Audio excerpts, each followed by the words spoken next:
Hey guys, it's She. Welcome back to my channel. In today's video, we're going to be going over my sales at the antique mall.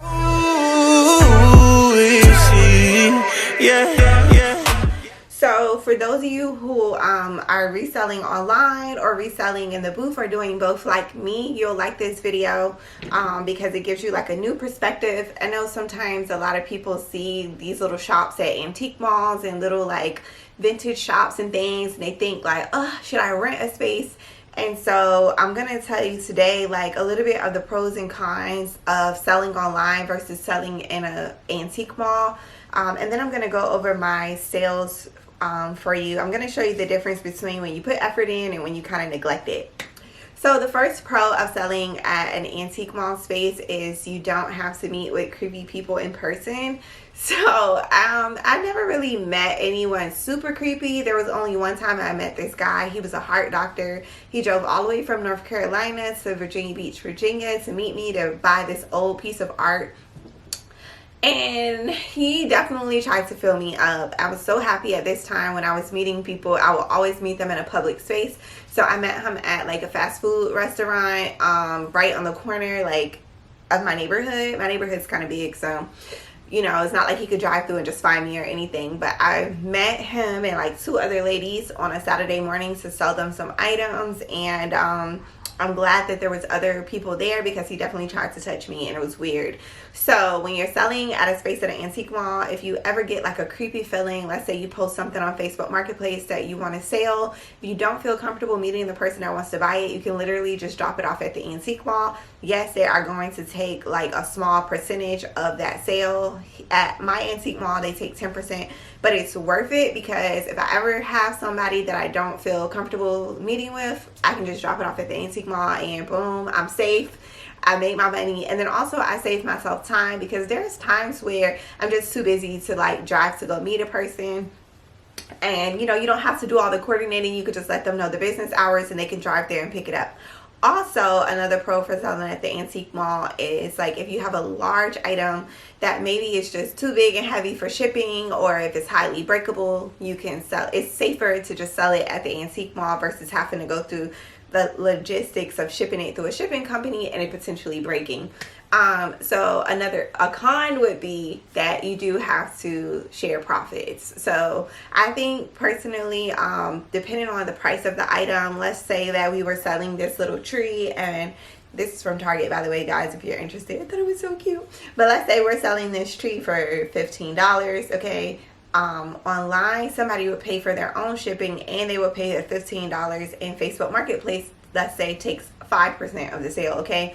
Versus if I sell this at the antique mall for $15, they're gonna take credit card fees of 3%. They're gonna take 10% fees. You know what I'm saying? So by the time you sell this and you think about what you paid for it, it may not be worth it to sell it at the antique mall. So that's kind of a con of selling at an antique mall. You do have to share profit. So that's why I like to sell my larger items where there's more profit, where it doesn't really benefit me to ship it there. Okay, so it's like that's really the pros and cons for me: your time and your money, your profit, you know, etc.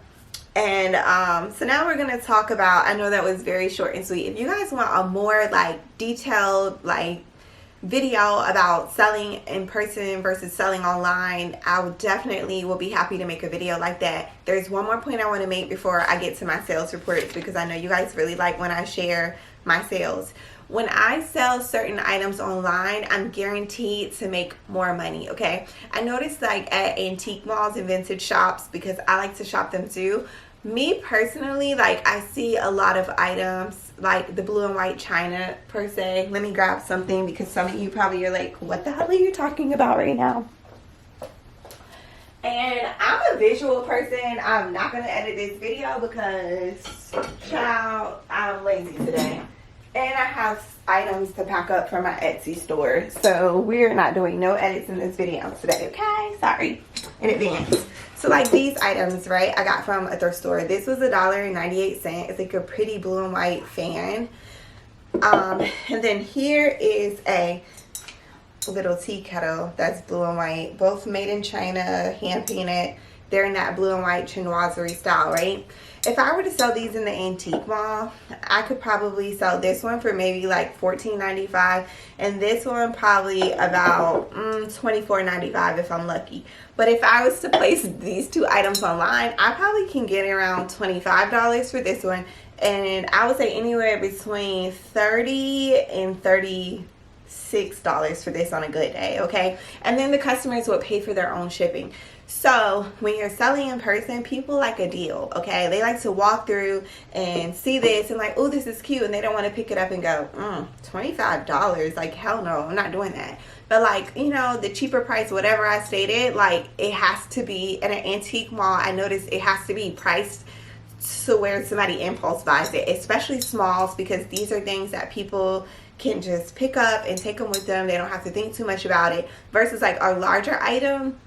They know they anticipate paying way more for like a dresser, antique bench, a big ass old mirror, okay? They know that those items are going to be hyped up a little bit more, but these kind of things are your bread and butter. So people will impulse buy these, and you know, they need to be priced accordingly. Online, I can put whatever I want, because online with Facebook Marketplace and like Etsy and all those kind of places, people expect to pay a little bit more for vintage, and you have a wider range of buyers. So you might have somebody in New York who at a antique shop, these items are going to be priced crazy, okay? So when they're on Facebook, or California or Texas, like these bigger states where people make more money, they may pay more for smaller items like this because their antique shops got the prices sky high, okay? So anyway, you have a wider range of buyers online versus locally. You kind of have to go with what the going rates are for similar items in your area. So that's another pro and con versus selling online or in person, and that's why I do both, okay? So anyway, we're gonna get into the sales. So this one was my October 10th check. So this was everything I sold in September. I sold a soap. Guys, I had bought these soaps from Amazon. It was a major effing fail, okay? I think I paid like maybe $16 for them, and I was trying to sell them for like $3.25 each, baby. I think maybe I sold 4. So it was a complete waste. But somebody bought a soap. I sold a set of lamps. They were like these glass crystal lamps. One of the little finials was broke, and I think I paid like maybe $8.25 each for them. They sold for $50. I sold this beautiful like glass hummingbird bowl, $25. I sold a china cabinet for $2.25. I was so happy for that to go. I sold a flower purse, a wooden letter E. I like to sell these little black signs, and oh my god, I wish that I would have saved this TikTok because it was fucking hilarious. It was a guy talking about how white people decorate, like how white moms decorate, and I'm going to try my best to find it and insert it, because these are the type of signs that I sell. I sell them for $8.95. I buy them for $2.25 each. That sold. Then I sold a frame. It was a gold wooden picture frame, very heavy and ornate, $39. I sold a kitchen towel set. A kitchen towel, a single one, for $9.95. These guys I buy from Amazon, and they come in a set of like 6 or something, and I just sell them for $10 each. I know, highway robbery, but whatever. I sold a woven basket, like wreath, for $68, and it was a tobacco basket with vintage blue and white plates like inside of it, and a little welcome sign I got from Hobby Lobby. It was so cute, and I made it all with thrifted stuff for $68. And then I sold a piece of wall art for $26. Now my total sales was $487. Okay, and then we have commission of $48.72, and then we have credit card fees of $7.54, and then we have, once you minus that, we're at $430.84. My booth rent is $240 a month. So once you subtracted that, my check was only $190.84. And I'm gonna show y'all what I'm talking about. See? Alright guys, so that was just in the booth. So I was just happy that I didn't over-rent. I was really busy with decorating still, so I was actually happy that I made that much and didn't have to pay rent. So this check, guys, I got this check on November 10th. This is for everything that sold in October. I'm not going to read every little thing up here because this one's a lot bigger. My check amount was $779.46. and let me show you what sold. So my biggest purchases here were a dresser and nightstand set for $540. They took $54 commission and $16 credit fees, which I had told them that they had to have cash. And that was the only way I was going to work that deal. Somebody didn't listen, and they let them put it on a credit card. So $16.03 credit card fees. So off of the dresser and nightstand, I only made $469.97, which sucks. Then guys, my other big sale was a dresser for $190. I was just happy to get rid of that damn dresser.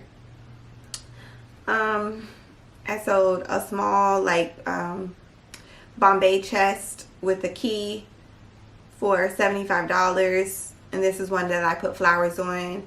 They took $7.50 commission, $2.23 credit card fees.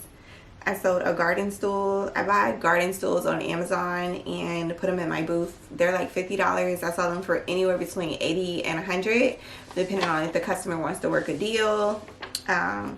So yeah, that. I sold a mirror for $50, organizer for $33, a vintage jacket for $19.95, a bunch of other stuff, guys. And the total was $1,166.60 minus commissions, $116.70, credit card fees, $30.44, rent, $240. So by the time they took all of that out, guys, my total was $779.46. So yeah. That's why I just prefer to sell the bigger items in the booth, because I don't have to worry about lifting them, shipping them, doing any of that crap. They kind of handle dealing with customers. I have people that hit me on Instagram that want to buy furniture. I just send them to the booth and let them deal with it. So you guys can see, like, when I was putting a lot of effort into painting furniture and actually going to my booth at the antique mall, decorating it, moving things around, bringing in new inventory, I got a nice fat check, okay? And when I was taking a more passive approach, just letting it be, I made $190.84. So if you're going to sell in person, the moral of the story is you got to change your inventory very, very often. You got to go there and check up, make sure stuff isn't thrown everywhere and looks sloppy. You have to be out here thrifting, going to auctions, looking on Facebook Marketplace, and constantly buying new products and moving things around. Online, you could just take a more passive approach. Literally, all you have to do is take that one photo that one time, set it up nice and neat. You know, people will buy your items. When they buy it, you put it in a box and ship it, okay? Versus in person, you have to do a little bit more work, because just think about when you go in the store and things are kind of thrown around and, you know, don't have any order, aren't attractive, you know, they don't have beignets and things like that. You aren't buying, right? You turn in and be like, oh, there's nothing in here. So that's the difference between when you put work into your space and when you don't. So I hope this video was helpful to someone out there. If you're thinking about setting up your own space at an antique mall, I definitely say go for it. Just understand that it is constant work. I think you need to visit at least once per week just to make sure everything is nice and neat, especially prior to the weekends. That's when people are shopping the most. So, you know, if you can't be dedicated, or the space you're thinking about renting is super far away, it might not be a good option for you unless you have someone locally that can go in and check on your space and constantly refresh items. It is a must, or you're going to get a tiny little teeny puny check like I got, okay? So if you want to know more about me selling at the antique mall, definitely check out my antique booth playlist. I do tours. I talk about my sales. I also talk about my sales from Facebook Marketplace, and I'm going to start doing that a little bit more often, guys. So I'm super happy that now that we have this breakfast nook space, I have like a dedicated place where I can record and stuff like that. Anyway, check out some of my other videos. Make sure you guys subscribe for more content like this, and also check out my house tour, because I just did a tour of like my living room and dining room, which is like a beautiful open concept, and I will be uploading a video very shortly to tell you how I redid my house, furniture included, for how I redid that room, furniture included, for $2,400. Right? Anyway, I'll see you guys in the next video. Bye.